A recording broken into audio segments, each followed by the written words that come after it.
And welcome back. Well, as we approach the end of the year, we like to look back and reflect on the best of 2018. Carole Barrowman is an author, English professor at Alverner, and contributor to the Milwaukee Journal-Sentinel, and she is here with her 5 favorite books of the entire year. Good to see you. Yes, and this was a huge chore to try to narrow all of these down to 5. I actually did 10 for an article in the Journal-Sentinel, but just to cut that 10 to 5. That is hard. Yes, That is very hard. Okay, so I want to give everybody it, because you had said this is a good time of year. I said, well, people need to relax after the holidays, and you mentioned... Well, you might have some gift cards that you got for Christmas, and this would be the perfect time. Go buy some books. Yes. Make an author happy. All right, so here are your top 5, the best of 2018. Yes. Number 1, A Jar of Hearts by Jennifer Hillier. Yes, this was my favorite summer thriller of the year. Cover.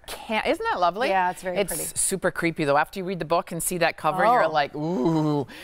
This book I recommended to more people than any other book on this list this year. It's fun and entertaining in a dark and diabolical kind of way, so keep that in mind. But it's terrific. Lots of twists and turns, and it starts off with something bad happens after a party in high school, and the main character doesn't do something that she should do.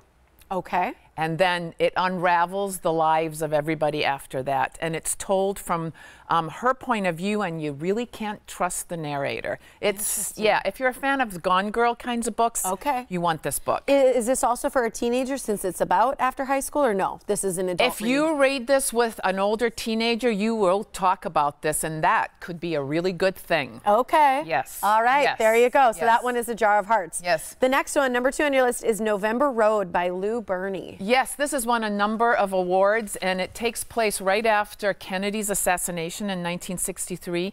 And it's about a mobster, kind of a Goodfellas kind of guy, and a young single mother, and their lives sort of connect on the side of the road. She's fleeing a husband who's a deadbeat, and he's fleeing the mob. And they come together, and it's beautiful and dark. It's very poetic in its writing. It's a lovely book. You know, this sounds, as you describe it, like one that would turn into a movie. It probably has already, it's probably on it's probably sold, he's probably sold his rights already. I wouldn't be surprised if he has. But it's beautifully written. It's one of those books where when you get done with it, you're almost overwhelmed by the story and the characters. I highly recommend it. Highly recommend it. There you go. The next one, number 3, is Children of Blood and Bone.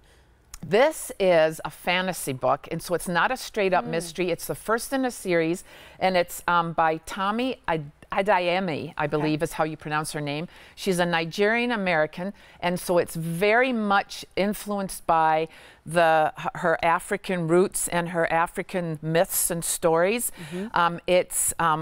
So anybody who loves fantasy, like Philip Pullman fans, or C.S. Lewis, Witch in the Wardrobe fans will love this book. Its world building is stunning, but at its heart, it's a story about family loyalty, trying to capture magic and power and take over a kingdom. It's beautiful, and I hate her because she's 25, and I think this was her first book, and she nailed it. I know. It's a big. That's exciting. Beginning of a series, of stunning book. I haven't read anything like it all year. It's totally different. So the next one's not out yet, but there will be more. There's going to be more. Okay. Yeah, and this would be a perfect one for teenagers and young adult readers too, as well as anybody who loves fantasy. All right, so that was Children of Blood and Bone. Okay, the next one, number 4 on your list of top 5 of the year, The Cabin at the End of the World by Paul Tremblay. Paul Tremblay, and I recommended this one a few months ago on the show. I remember that. Yes, and this is the one where the little girl is, her two fathers have taken her on vacation,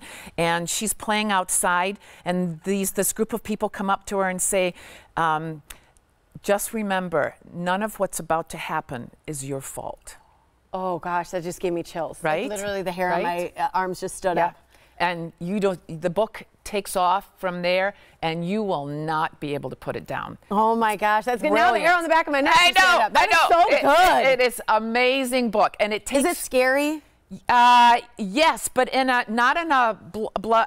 There's a little blood and gore, but it's just, you're not going to expect where this book goes. Wow. You are not going to expect where this book goes. Okay. It's amazing. Ooh, I like it already. So that one again, The Cabin at the End of the World. Yes. That sounds fantastic. Okay, your last one in your top 5. These are, by the way, gripping. I love this so far. Tangerine by Christine Mangan. And look at this cover. Doesn't this cover kind of make you think of like Audrey Hepburn in the 50s and so on? So it's set in Morocco, and two college friends come together, and one of them's more naive than the other. The other one's kind of manipulative. It's very much like a Patricia Highsmith book.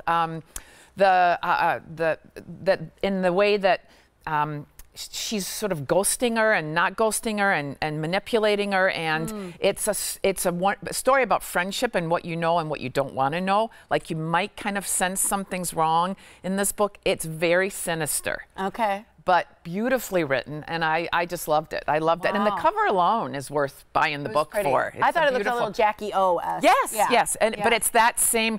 She operates the main friend operates in that kind of world. Okay. Yeah. Ripley. I was trying to think of the title. They made a movie about Ripley. Talented Mr. Ripley. It'll remind. Thank you. It'll remind you of that. Okay. All right. Yeah. Too much Christmas pudding. I forgot that last title. It's true. All right, to recap this list and to see Carole's notes, go to our website. It's themorningblend.com. That's where she's got all of this, and we've got links to those as well. So thank you so much, Carole. You're welcome. Thank you. Good to see you.